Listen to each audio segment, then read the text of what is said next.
교재 329쪽에 관리처분 계획 등으로 갑니다.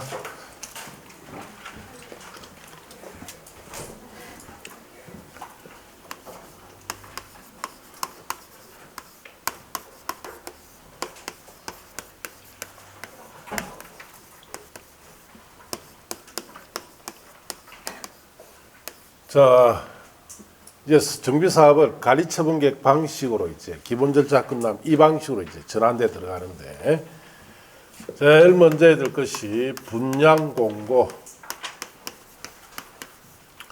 자 그리고 분양 신청 받습니다.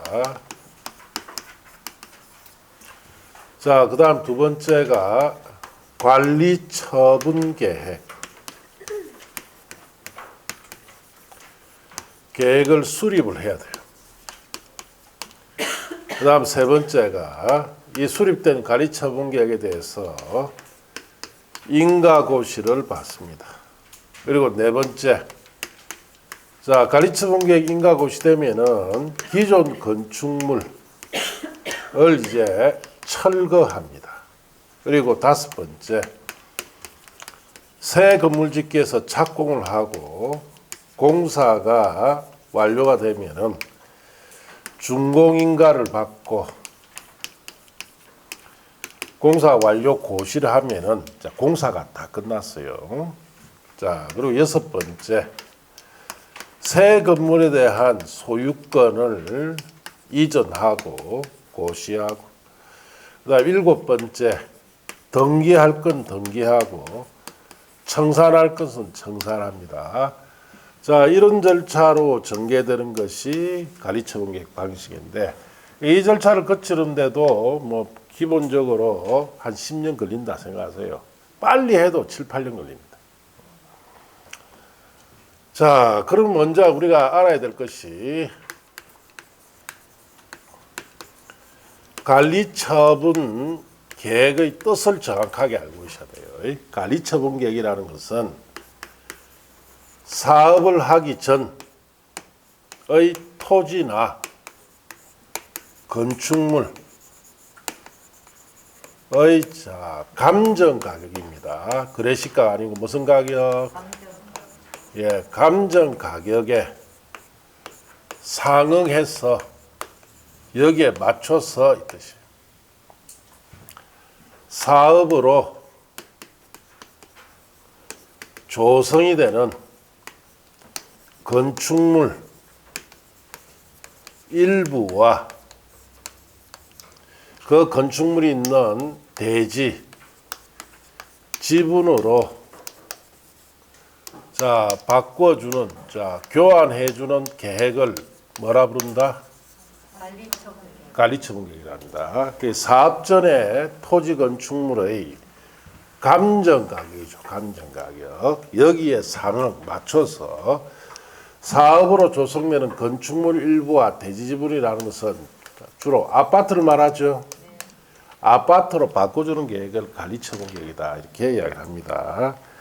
자, 그래서 이 관리처분 계획은 예를 돕기 위해서 예를 하나 들고 합시다. 재건축 사업. 지금 한 1, 2년 전에 실제로 했던 재건축이에요. 자, 그래서 기존의 세대수가 5천 이하짜리로 1200세대예요. 자, 증가되는 세대수. 세대수가 얼마로 재건축으로 해서 증가됐느냐? 5,500세대로 증가됐습니다. 조건이 상당히 좋죠. 예. 1200세대짜리 5천 이하짜리 1200세대면 대지가 넓어요. 여기에다가 5,500세대를 재건축했습니다. 이 당시 이 아파트가 제일 작은 평수가 16평이에요. 대지 지분이. 이걸 주니까 34평짜리로 바꿔줬습니다. 이거 5천만 원, 실제 거래 금액이. 이거는 한 3억 5천쯤 됐죠. 자, 얼마 벌었습니까? 3억. 예. 지금 같으면 이래 준다, 안 준다? 안 줘요. 3억은 나라에서 가져갔습니다. 예. 자, 그래서 지금은 이런 재건축이 있다 하더라도 재건축 안 합니다. 자, 주민에게 개발이익 단 한 푼도 안 돌아가요. 자, 한번 생각해 보세요. 여기에 16평짜리 아파트를 가지고 있는 사람이 헐고 새로 짓는데 공사기간이나 뭐니 해서 이주에 나가 있어야 되죠. 예, 한 3, 4년 이주에 나가 있어야 됩니다. 그 비용은 누가 부담? 본인이 부담해야 돼요. 예. 임대료도 줘야 되고 뭐 전세금도 빌려야 되고 해야 되죠. 그거 한 푼도 보상 안 해주겠다는 얘기예요. 지금. 그럼 몽땅 다 나라에 가져가겠다. 이 말. 예. 자, 이때는 자본주의 경제일색 국가예요. 우리나라가. 십몇 년 전에는. 그러니까 개발이익의 분배분을 돌려준 거예요. 돌려주니까 34평짜리 아파트를 그냥 추가 비용 부담 없이 받는 겁니다. 자, 그래서 여기에 갑이, 여기에 을이, 병이, 정이 있겠죠. 계산하기 팽키 하기 위해서 갑은 대집은 15평 가지고 있고 을은 20평, 병은 10평, 정은 15평 가지고 있습니다. 이걸 자 헐어버리고 여기에 새 아파트를 이렇게 짓겠죠. 자, 갑에게, 을에게, 병에게 어떻게 바꿔줄 건지 계획이 뭐다? 관리처분 계획이에요. 그래서 이제 구체적 공사 계획이 기본 절차에서 확정이 났죠. 확정이 나면은 여기에 갑을병정에게 분양 신청 받습니다. 신청 받아서 그걸 토대로 갑을병정이 가지고 있는 재산이 얼마짜리고 신청한 새 아파트 어떻게 바꿔줄 건지 계획을 만드는 것을 관리처분 계획이라 합니다. 자, 이 계획이 만들어져서 인가를 받아야 기존 건축 이제 철거와 공사에 들어간다 이 뜻이에요. 자, 정은 신청을 하지 않았습니다. 그럼 어떻게 되는지 자 봅시다. 여러분 책에 보시면은 1번 분양 공고 분양 신청이라고 해놨죠. 자, 줄칩니다. 사업의 시행자는 사업 시행 계획의 인가 고시가 있는 날 갈로 띄워놓으시고 부터 120일 이내에 다음 사항을 토종 소유자의 통지하고까지 줄치고 통지의 동그라미. 분양 대상이 되는 대지 건축물 내역 등 대통령이 정한 사항을 해당 지역에 발간된 일간신문에 공고해야 된다까지 줄치고 공고의 동그라미. 자, 박스에 1, 2, 3, 4가 있죠. 갈로 묶고 옆에다 씁니다. 통지사항입니다. 통지사항. 자, 그래서 토종 소유자의 통제줘야 할 사항으로서 1번 분양 대상자별 종전 토지 건축물 명세 및 다음에 줄칩니다. 사업 시행 계획 인가 고시가 있는 날 기준한 가격. 자, 옆에서 써요. 그게 무슨 가격이냐? 감정 가격이죠. 여기에 자 사업 전 토지 건축 감정 가격 있죠. 이걸 통제해 줍니다. 자, 이번에 분양 대상자별 분담금 추산액, 분양 신청 기간 등을 통제해요. 자, 그래서 여기 시행자가 갑을병정에게 통지를 한다 이 뜻이에요.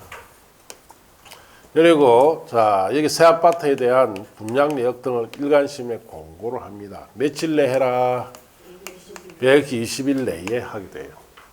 자, 이 통지사항 중에 중요한 것이 갑을병정이 가지고 있는 이 재산에 대한 감정 가격 있죠? 이걸 통제해 줍니다. 자, 이 아파트는 어떻게 감정 가격이 놓았느냐?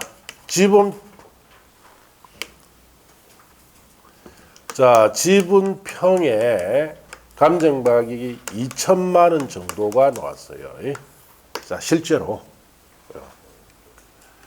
자, 그때 당시에 십몇 년 전에 지분평당 2천만 원 값이 나왔다. 이 조건입니다. 그럼 이보다 조건이 안 좋을 때는 이 감정 가격이 자, 더 떨어지겠죠. 예. 이 아파트하고 같은 시기에 했던 아파트가 있습니다. 재건축. 그건 조건이 상당히 안 좋았어요. 안 좋았는데 인접지도 포함하고 세대수도 300세대짜리를 한 600세대 정도로만 재건축하고 인접지 포함하고 들어가니까 그 아파트는 똑같은 16평 지분 가진 아파트가 감정가격이 얼마 통지됐냐? 700만 원에 통지됐어요. 예. 그럼 그 아파트, 이 아파트 나중에 재건축 발표난 이후에 실제 거래 금액이 이 아파트 5천만 원짜리 3억에 실제 거래됐어요. 그 아파트 똑같이 3억에 거래됐어요. 이거 산 사람은 덕을 봤죠. 그런데 그 700만 원 통지받은 사람은 얼마 손해보는 거예요? 700만 원 곱하기 16평. 1억 조금 넘죠? 예, 2억 손해보는 거예요.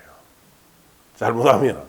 그래서 재건축 투자할 때는 조건 다 따져야 돼요. 자, 2천만 원 통지를 해주니까, 자, 갑은 15평 가지고 있다면 2천만 원 곱하기 15평 하면 갑의 재산은 얼마짜리 본다? 3억짜리로. 을은 20평 가지고 있으니까 얼마? 4억짜리로. 병은 2억짜리로.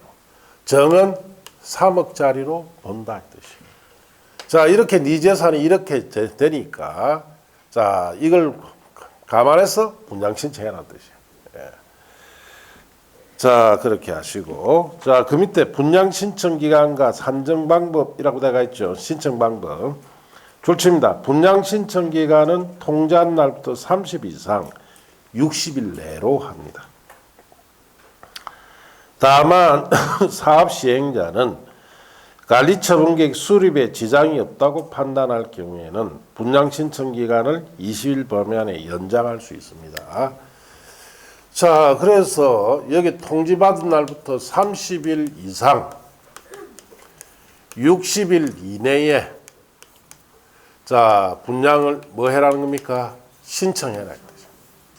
이때 신청은 자기가 원하는 평수 신청이에요. 그 갑은 30평, 을도 30평, 병도 30평 이렇게 신청했다 이 뜻이에요. 자, 그리고 그 다음 페이지 보시면은 동그라미 3번이라고 되어 있죠. 찾았습니까? 그거는 5, 6월 달에 보시고 동그라미 4번, 5번은 버리세요. 양가로 3번에 사업 시행계획 인가 변경에 따른 재분양 등이라고 되어 있죠. 그거는 5, 6월 달에 보시고 양가로 4번에 투기가일지구 재분양 신청 제한은 3, 4를 보세요. 그 다음 페이지 양갈로 5번에 공공재개발 사업 시행자 분양 신청 제한은 버리시고 자 6번에 분양 신청하지 않은 자 등에 대한 조치라고 되어 있죠. 자, 우리 여기 정은 신청하지 않았죠. 이 어떻게 처리되느냐? 관리처분 계획이 인가 고시된 다음 날부터 90일 내에 정과 손실보상 협의를 합니다. 정의 재산이 얼마짜리니까 얼마 주겠다라고 협의해요. 그래서 대부분 감정가격 제시를 합니다. 더 안 줍니다. 그러면 협의가 안 되죠. 협의가 안 되면 이날부터 그 다음 날부터 60일 내에 정의 재산을 수용하든지 매도 청구를 통해서 정의 재산을 사넣어요. 자, 그래서 재건축 같은 경우에는 자, 수용권이 없기 때문에 매도 청구합니다. 자, 그러면은 실제로 정 같은 경우에 분양받는 게 오히려 훨씬 더 유리해집니다. 아시겠습니까? 그래서 분양 신청하지 않은 것은 상당히 불리해져요. 감정 가격만 딱 줘버리니까. 그러니까 이런 경우 있느냐? 없습니다, 사실. 다 분양 신청해요. 그리고 분양권을 받고 난 이후에 그걸 되팔아버리죠. 예. 자, 그렇지. 이렇게 아예 신청하지 않는 경우는 거의 없다. 이렇게 아시면 돼요. 자, 책에 보시면은 사업 시행자는 줄칩니다. 관리처분 계획이 인가 고시된 다음 날부터 90일 내에 다음에 정하는 자와 토지 건축물 또는 그 밖의 권리의 손실보상에 관한 협의를 합니다. 누구와 밑에 박스에 기억년 댓글 열이 있죠. 깔로 묶어 보시면 돼요. 분양 신청을 하지 아니한 자나 분양 신청 기한 종료 이전에 분양 신청을 철회한 자, 투기가일지구에서 오전 내 분양 신청할 수 없는 자라든지 인가된 관리처분계에 따라 분양 대상이 제외된 자, 너무 작은 토지나 건물 가진 사람 제외합니다. 이런 사람에게는 90일 내 손실보상 협의해라 이 뜻입니다. 자, 동그라미 이번에 기억에 자 줄칩니다. 사업 시행자는 협의가 성립되지 않으면 그 기간 만료의 다음 날부터 60일 내에 수용 재개를 신청하거나 매도 청구 소송을 제기된다. 줄쳤어요. 매도 청구 소송이라는 말 밑에 쓰세요. 재건축 사업. 재건축 사업은 매도 청구합니다. 자, 그렇게 하시고 동그라미 니은은 3, 4에 가서 보시고 동그라미 3번은 5, 6일에 가서 보세요. 자, 이제 넘어가서 양갈로 7번에 분양 신청 후 잔여분에 대한 처리. 사업 시행자는 분양 신청 받은 후 잔여분이 있을 경우 정관 등 또는 사업 시행 계획을 정하는 목적을 위하여 그 잔여분을 보류주로 정하거나 조합원 또는 토종 소유자 이해자에게 분양할 수 있습니다. 조합원 토종 소유자 이해자 분양을 우리 흔히 뭐라 부릅니까? 일반 분양이라 하죠. 그래서 우리 여기에 갑을 병에게 주고 난 나머지는 대부분 다 일반 분양합니다. 자, 그렇게 아시고. 자, 이제 2번 관리처분의 수립 및 인가 등이라고 되어 있죠. 자, 이제 여기 왔어요. 분양 신청 받았습니다. 그걸 토대로 관리처분 계획을 수립해서 인가고시 받는데, 자, 거기에 보면 1번에 의의라고 되어 있죠. 관리처분 계획의 뜻에 관한 거 그거 없애버리십시오. 엉터리입니다. 자, 뭐 그게 임차권이나 전세권 같은 거 들어가면 그 엉터리예요. 아무도 모르는 사람이 쓰라는 거예요. 자, 관리처분 계획 여기 있죠.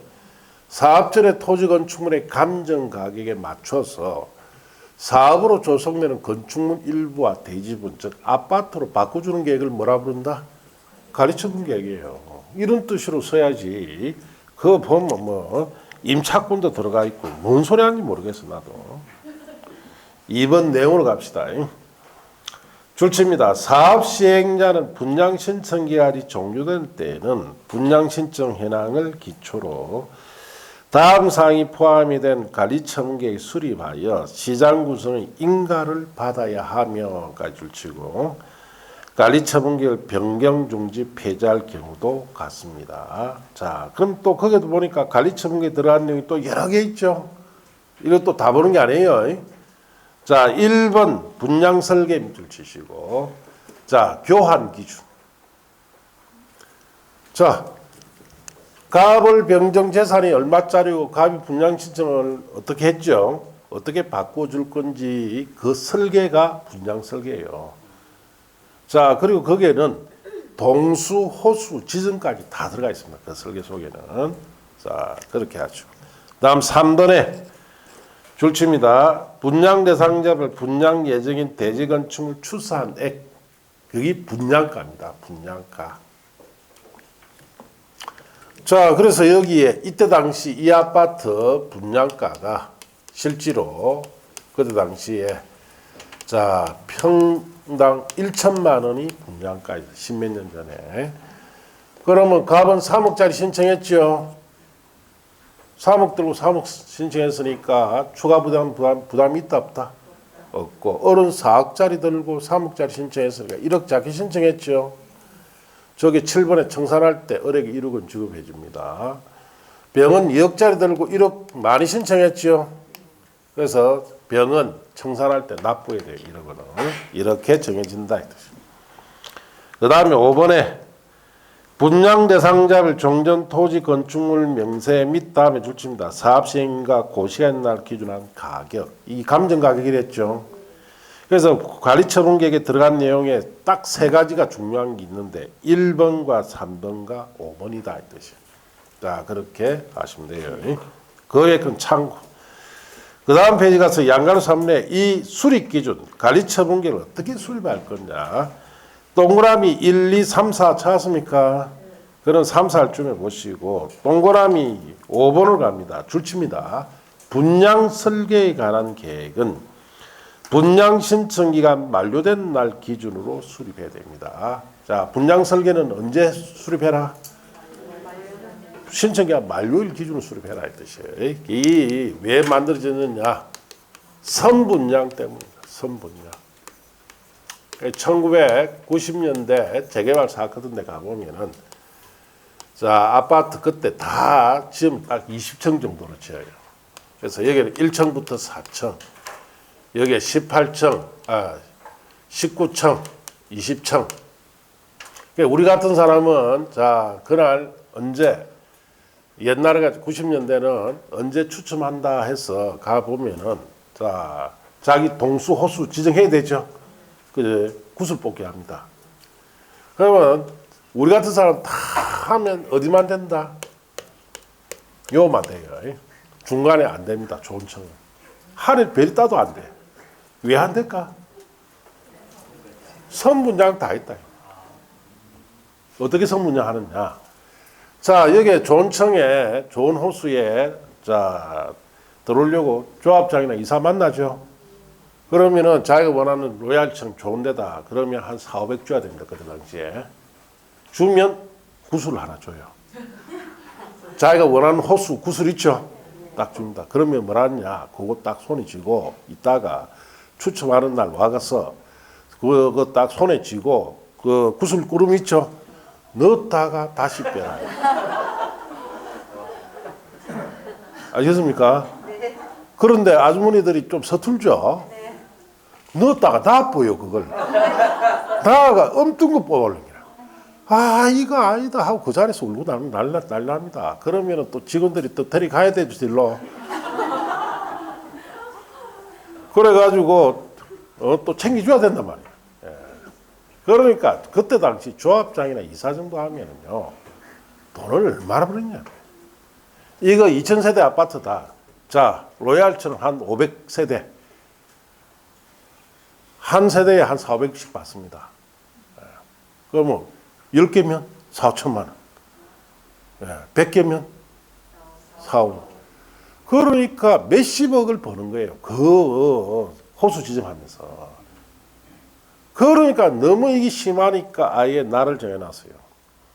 분양 신청기한 만료일 기준으로 수립해라 했죠. 그때 설계해라. 그러면은 선분양 하지 마라 이 뜻이에요. 그날 기준으로 다 동소수 지정까지 다 해라 이 뜻이에요. 하게 되면 엄하게 처벌한다 이거. 그렇게 하도 이런 게 많다 보니까 이렇게 법을 정해놨어요. 자, 그 다음 6번에 여기서부터 또 중요한 게 나와요. 자, 관리처분 계획을 수립하면서 예를 들어서 갑이 여기에 재건축 대상 아파트 여러 개 가지고 있어요. 다 줘야 됩니까? 하나만 줘야 됩니까? 왜 하나만 줘야 되는데? 공산주의 하십니까? 원칙 다 줘야 돼요. 안 그렇습니까? 예. 하나만 준다는 논리가 도대체 왜 그런 논리를 가지고 있는지 이해가 안 가요, 저는. 자본주의 국가에 살면서 자기 재산이 많다고 해서 그거 인정 안 하면 안 된단 말이에요. 그러면 그건 공산주의 하자는 이야기예요. 자, 그래서 어떻게 줄 건지를 정해놨어요. 거기 법에다가. 자, 그래서 보시면은 1주택 공급원칙이라고 되어 있죠. 자, 줄칩니다. 1세대 1명이 하나 이상 주택, 토지를 소유할 경우 1주택을 공급하고 같은 세대에 속하지 아니한 2명 이상이 1주택 1토지 공유할 경우 1주택만 공급한다. 자, 그러면 한 세대나 한 사람 여러 개 가지고 있던 공유관계든 몇 개만 준다? 하나만 준다 이 뜻이죠. 그 밑에다 이렇게 써야 돼요. 주거환경 개선 사업, 재개발 사업, 그 방금 줄친 것은 이 두 가지 사업에 적용하는 거예요. 주거환경 개선 사업이나 재개발 사업은 원칙적으로 1주택 주는 것이 원칙이다. 왜? 이는 좀 두 가지 사업 다 공공성을 띠고 있기 때문에. 자, 그런데 만일에 최대로 하면은 2주택을 줍니다. 이렇게 일단 써놨어요. 자, 그렇게 했습니까? 그 다음 페이지 넘어가서 1주택 공급 원칙의 예외라고 되어 있죠. 6항에도 불구하고 다음의 경우에는 각각의 방법에 따라 주택을 공급할 수 있는데 기억에 줄칩니다. 2명 이상이 한 토지 공유한 경우 줄치고 토지의 동그라미 2명 이상이 한 토지를 공유했죠. 시도 조례로 주택 공급을 따로 정하고 있는 경우에는 시도 조례에 정한 바에 따라 주택 공급할 수 있는데, 자, 그 기억은 그 왼편에 보면 여백이 있죠. 자, 이렇게 그림을 그리면 돼요. 자, 여기에 300제곱미터짜리 토지예요. 여기 갑이, 그리고 을이, 병이, 정이 공유관계입니다. 자, 갑은 100제곱미터의 자, 집을 가지고 을도 100제곱미터, 병은 60제곱미터, 정은 40제곱미터의 지분을 가지고 있어요.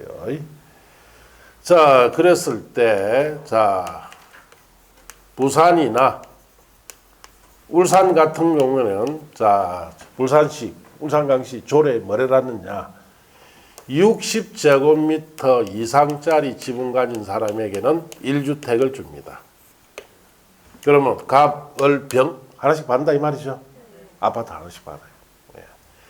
자, 그럼 서울 특별시는 90제곱미터 이상이 되어야 1주택을 줍니다. 그럼 서울 같으면 갑 얼마 받는다는 뜻이죠. 병정은 못 받아요. 이렇게 한다.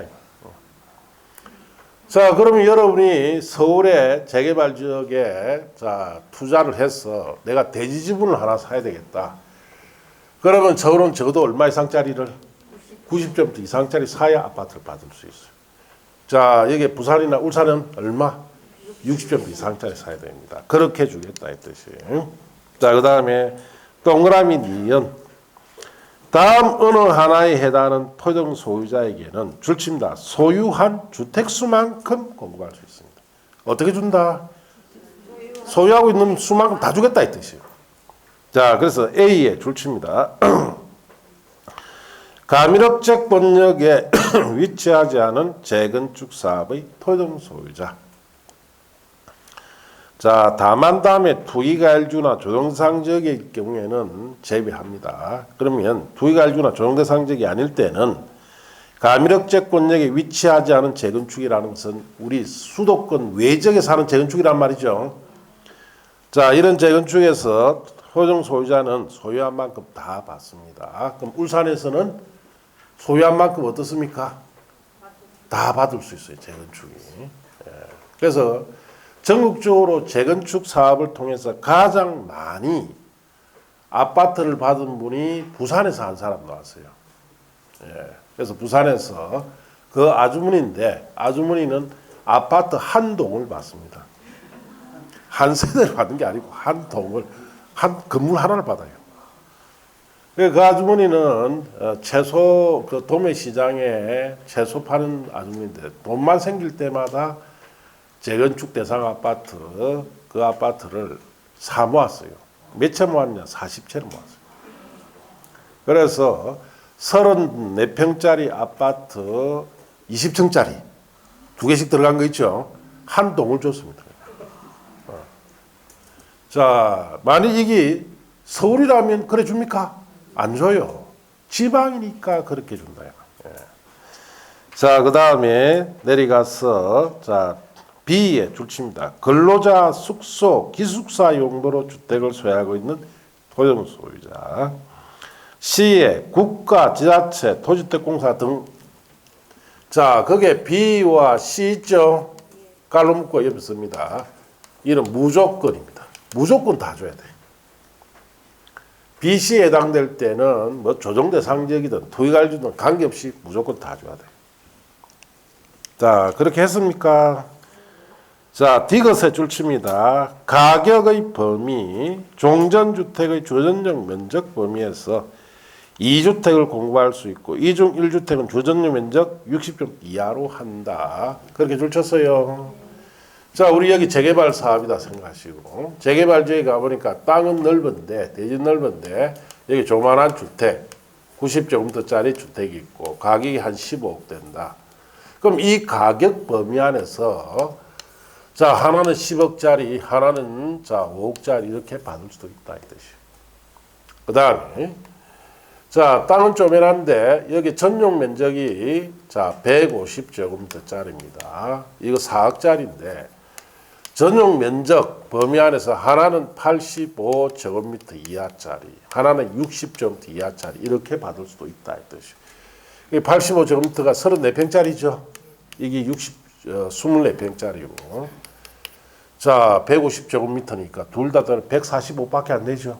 150제곱미터 이하 범위 안에 두 개 받을 수 있어요. 어느 것이 가성비가 높습니까? 밑에 게 높죠. 싼데 두 개 주니까. 네, 이렇게 줄 수 있다.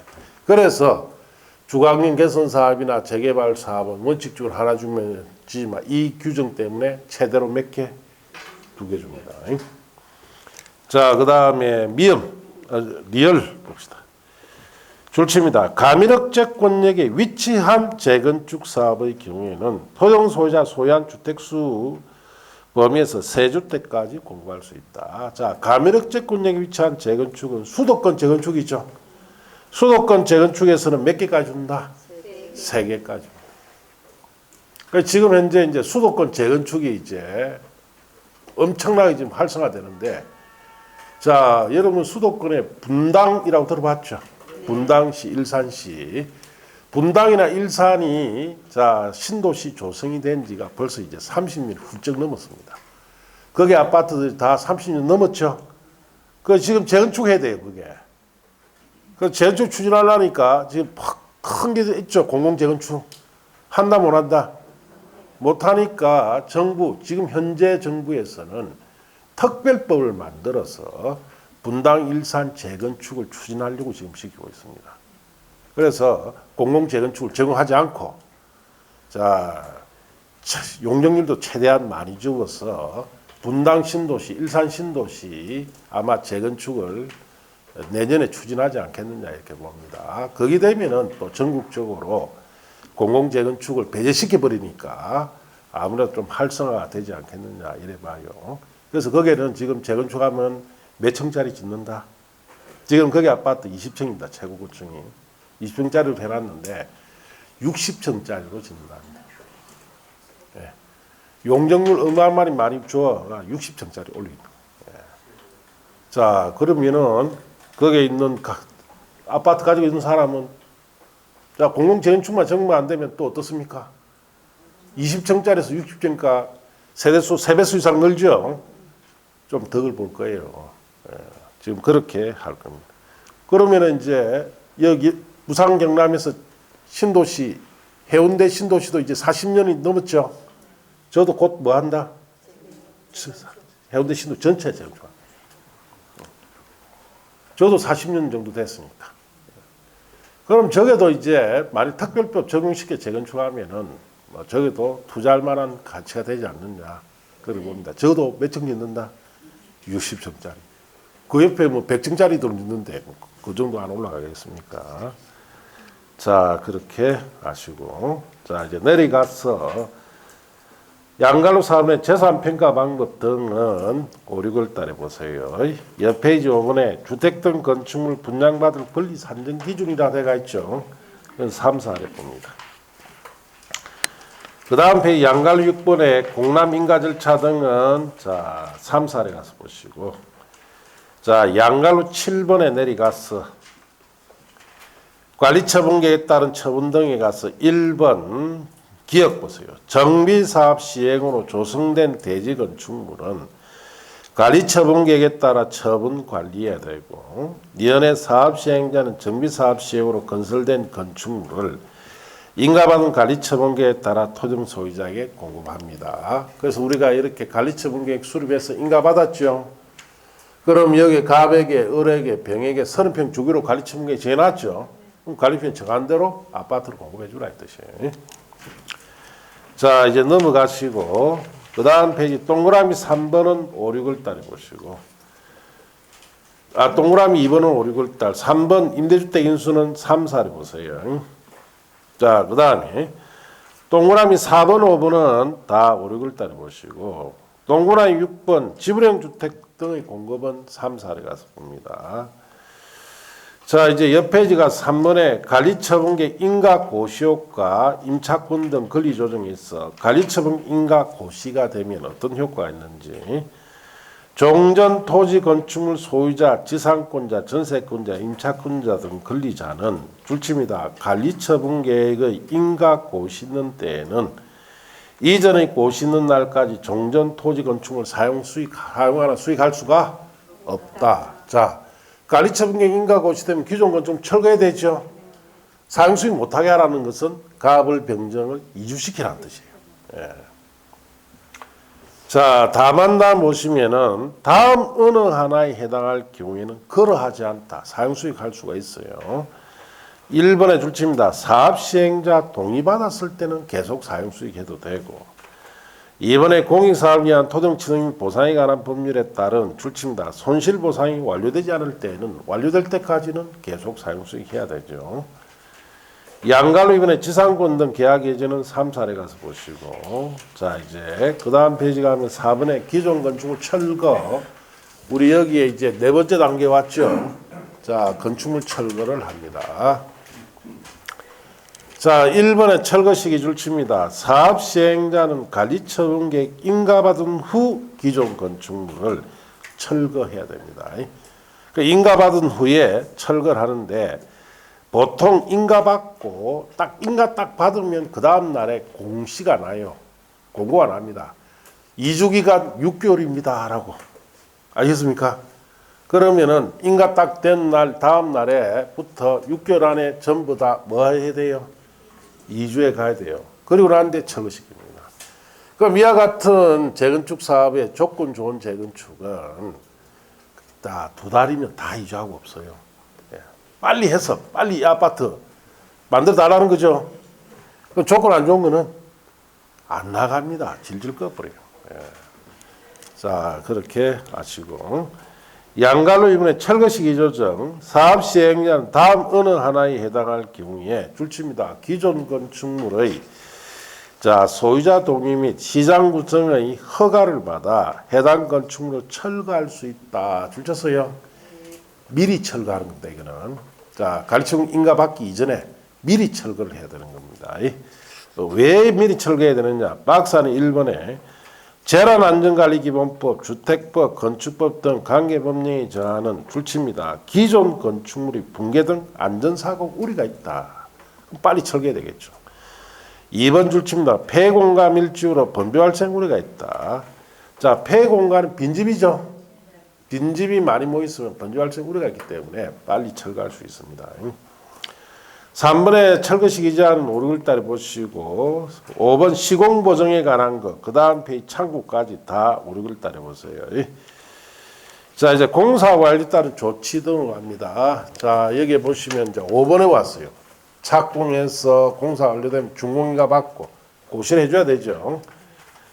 자 거기에 보시면 1번에 자 시장구성의 준공인가 시장구성이 아닌 사업 시행자는 정비사업에 관한 공사를 완료할 때 대통령이 정하는 방법과 절차에 따라 줄칩니다. 시장구성의 준공인가를 받아야 됩니다. 2번 준공검사 실심이 덜에는 3, 4일 이후에 보시고 그 다음 페이지 준공인가 공사하려고 시 그냥 읽고 갑시다. 시장군수 등은 준공검사를 실시할 결과 정비사업이 인가받은 사업 시행 계획대로 완료되었다고 인정할 때는 준공인가를 하고 공사 완료를 해당 지방자치단체 공보에 고시합니다. 그럼 다 공사 끝났어요 이제. 4번에 준공과정 사용허가는 3, 4를 보시고 2번에 공사 완료에 따른 인허가 등 의제에서 양갈로 1, 2, 3 다 버리세요. 양갈로 1, 2, 3. 자 이제 그 다음 페이지 양갈로 3은 준공가 등에 따른 정비 해제라고 되어 있죠. 자 준공인가가 되면은 공사 다 끝났죠. 더 이상 공사하지 않습니다. 그러면 이제 정비구역을 해제시켜야 돼요. 자 거기에 줄칩니다. 정비구역 지정은 준공가의 고시가 있는 날 관란에 줄칩니다. 관리처분계획 수립할 때는 이전의 고시가 있는 때의 다음 날에 해제된 것으로 봅니다. 준공가 고시되고 다음 날에 이제 정비구역은 사업을 더 이상 공사하지 않으니까 해제됩니다. 이 경우 줄칩니다. 지방자치단체는 해당 지역을 국토계획 및 도에 관한 법률에 따른 지구단위 계획으로 관리해야 됩니다. 자, 지구 단위 계획으로 관리한다는 것은 지구 단위 계획에 정한 용도에 맞는 건물 외에는 못 들어오죠. 계속 사업이 끝나고 나는데도 관리해라 뜻이. 2번의 줄칩니다. 정비구역 해제는 조합 존속에 영향을 주지 않습니다. 왜냐? 조합은 여기 7번에 있는 청산 절차를 거쳐야 해산되지요. 그때까지는 존속시켜놔야 돼요. 자, 그렇게 아시고. 자, 이제 3번에 소유권 이전 고시. 자, 이 부분은 이제 갑을 병에게 새 아파트 지었죠. 30평짜리 아파트 소유권 넘겨주는 절차로 들어갑니다. 자, 1번에 줄칩니다. 사업 시행자는 공사 완료 고시가 있는 때 지체 없이 대작성 청약을 하고 토지 분할 절차를 거쳐 가리처분에 정한 사항을 분양받을 자에게 통지하고 대지 건축물 소유권을 이전해야 됩니다. 딱 공사 완료 고시가 있으면 지체 없이 대작성 청약해서 동별로 토지 분할 절차 다 거쳐서 가리처분에 정한 사항을 통지하고 소유권 넘겨준다 이 뜻이요. 다만 정비사업의 효율적 추진을 위해서 필요할 경우에는 줄칩니다. 해당 정비사업에 관한 공사 전부 완료되기 전이라도 완공된 부분을 중과받아 대지 건축물별로 분양받을 자에게 소유권 이전할 수도 있습니다. 양갈로 이번에 소유권 이전 고시 보고 일단 그냥 보세요. 사업 시행자는 대지 건축물 소유권을 이전할 때에는 그 내용을 해당 지방자치단체 공보에 고시한 후 이를 시장군수에 보고합니다. 이 경우 다음이 줄칩니다. 대지 건축물이 분양받을 자는 고시가 있는 날 다음 날에 그 대지 건축물에 대한 소유권을 취득합니다. 자, 그러면 갑, 을, 병이 30평짜리 아파트 소유권 취득은 언제 한다는 뜻이에요? 고시가 있는 날인 날 다음 날에. 자, 여러분이 민법을 배우면 물권법에 민법 186조에 의할 때는 자, 등기를 해야 소유권 넘어가죠. 이는 등기 없이도 넘어갑니다. 187조에 따라서 자, 법률 규정에 의해서 의할 때는 등기 없이도 소유권이 넘어간다. 다음 날에. 자, 그 다음에 4번에 대지 건축물에 대한 권리 확정. 1번에 보시면 대지 건축물 분양받은 자에게 소유권을 이전할 경우 종전 토지 건축물에 설정된 지상권, 전세권, 저당권, 임차권, 가등기담보권, 감유되는 등기되는 권리, 주택임대차 보호법의 대항요건을 갖춘 임차권은 소유권 이전받은 대지 건축물로 설정된 것으로 본다. 자, 종전 토지 건축물에 있던 각종 권리관계가 새 건물로 넘어온다는 뜻이죠. 주의할 것은 단 지역권은 이전된다 안 된다? 지역권은 이전 안 됩니다. 자, 이제 넘어가서 그 다음 페이지 양갈 위반의 도시개발법상 한지 등 간주는 버리시고. 자, 이제 등기로 갑니다. 등기 절차 줄칩니다. 사업 시행자는 소유권 이전 고시가 있는 때 지체 없이 대지 건축물에 관한 등기를 지방법원 지원이나 등기소에 촉탁 신청합니다. 그래서 갑을 병정이 개개인이 등기하는 게 아니고 누가 다 한다는 뜻이에요? 사업 시행자 일괄적으로 합니다. 양갈 위반 다른 등기 제한 정비사업에 관한 소유권 이전 고시가 있는 날부터 등기 쓸 때까지는 저당권 등 다른 등기는 할 수가 없습니다. 자, 청산금. 자, 우리 여기 보시면 어른 1억 원의 청산금을 받아야 되죠. 병은 1억 원을 납부해야 돼요. 자, 의의에 보시면 대지 또는 건축물이 분양받은 자가 종전에 소유가 있던 토지 건축물 가격과 분양받은 대지 건축물 가격 사이에 차이가 있을 경우에는 사업 시행자는 소유권 이전 고시가 있은 후 차익의 상당 금액을 청산금을 분양받은 자로부터 징수하거나 분양받은 자에게 지급합니다. 그래서 이때 징수 지급은 일괄 징수, 일괄 지급이 원칙인데 이번에 예외가 나와요. 사업 시행자는 줄칩니다. 정관 등의 분할 징수, 분할 지급을 정하고 있거나 총회 의결을 거쳐 따로 정한 경우에는 가리처분계획 인가부터 소유권 이전 고시일까지 일정 기간별로 분할 징수, 분할 지급할 수 있습니다. 그래서 분할 징수 지급하려면 정관의 규정이 있든지 총회 의결을 거쳐야 됩니다. 자, 산정기준 그냥 읽고 갑시다. 사업시행자는 종전에 소유했던 토지 건축물 가격과 분양받은 대지 건축물 가격을 평가할 경우에 그 토지 건축물의 규모, 위치, 용도, 이용사항, 정비사업 비용을 참작해서 평가를 합니다. 자, 양갈루 3번의 징수방법 등의 동그라미 1, 2번은 3, 4를 가서 보시고 3번에 소멸시효 찾았습니까? 줄칩니다. 청산급 지급받을 권리, 이를 징수할 권리는 소유권 이전 고시일 다음 날부터 5년간 행사하지 않으면 시효로 소멸합니다. 시효기한은 몇 년이다? 5년입니다. 7번 저당권 물상대는 3, 4를 가서 보세요. 자, 여기까지가 이제 정비법에 있어서 기본 절차에 관한 거예요. 자, 제4장 보칙 및 벌칙이라고 되어 있죠. 이 부분은 시험에 놔도 맞추기 힘들어요. 왜 맞추기 힘드느냐? 책에 있는 거는 다 놨던 거예요. 그러면 여기 낼 때는 책에 없는 거로 옵니다. 그래서 못 맞추는데, 그래서 1절에 비용 부담 등이라 되어 있죠. 그건 버리세요. 그 다음 페이지 가시면 제2절에 공공재개발사업, 공공재건축사업이라 되어 있죠. 그것만 3, 4를 가서 봅니다. 보는데, 자, 쭉 어디까지 되어 있느냐 하면은, 여론교재의 351쪽 보시면, 자, 거기에 공공재개발사업, 공공재건축사업의 사업시행계획 통합심의라는 말 찾았습니까? 그에 관해서는 버리세요. 그건 시험에 놓을 내용이 아닙니다. 그래서 그 다음 페이지까지 버리시고, 버렸습니까? 옆 페이지 가면 3절에 정비사업 전문관리업과 감독 등이라고 되어 있죠. 여기도 다 버리세요. 옛날에 한 번씩 나왔어요. 지금은 안 옵니다. 자, 쭉 버렸어요. 358쪽에 가면 보칙 및 벌칙이라 되어 있죠. 다 버리세요. 자, 그렇게 버리시면 됩니다. 자, 이래서 정비법은 딱 기본 절차만 배운 거예요. 그런데 뭐 3, 4에 하는 것까지 들어가면 엄청 복잡해지기 시작합니다. 예. 자, 그렇게 하시고. 제4편 이제 건축법으로 갑니다. 건축법은 여러분 시험에 7문제로 나와요. 7문. 자, 그렇게 하시고. 여기는 이제 여기 우리 정비법처럼 이런 절차 중심의 법이 아니에요.